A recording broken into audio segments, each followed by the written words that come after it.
บอกก่อนโอ้น้องบังอ่อนงามงอนน้องไปบ่ลาผัวผิดเรื่องหยังสังเรื่องหยังเมียจริงหนีไปดื้อน้องสามวัยมีหักใหม่เลยไปบ่มาผัวนี้บ่ดีสันติเมียจริงหนี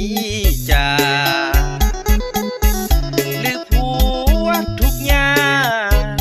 ลำบากพาน้องมาจนอวยพรให้เจ้าหนีไปให้ไกลหน้ามนผัวนี่มันจนฐานะอายมันบ่ดีลาผัวลาเป็นครั้งสุดท้ายก็ให้เจ้าไปมีใหม่ให้ดีกว่าอายศาสนาถ้ามีให้เมียนี้มาเป็นคู่กันวอนฟ้าสวรรค์ให้เมียนั้นเจ้าไปได้ดีลูกน้อยคนนี้ยังคอยแม่มาจากไป3 ปีแล้วนะบ่เห็นแม่มาจากเธอย้อนพ่อบ่ดีลูกเอ้ยแม่จึงหนีไป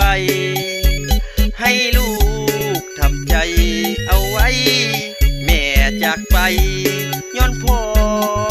บ่ดี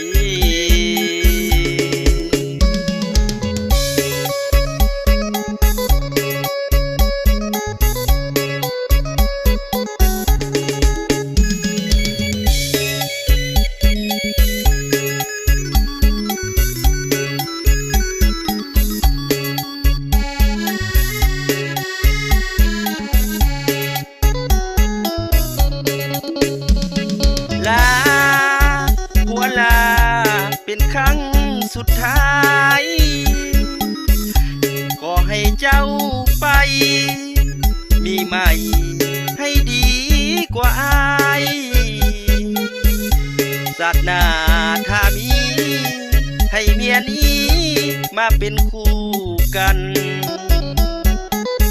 วอนฟ้าสวรรค์ให้เมียนั้นเจ้าไปได้ดีลูกน้อยคนนี้ยังคอยแม่มาจากไป3 ปีแล้วนะบ่เห็นแม่มาจากเธอย้อนพ่อบ่ดีลูกเอ้ยแม่จึงหนีไปให้ลูกทำใจเอาไว้แม่จากไปย้อนพ่อ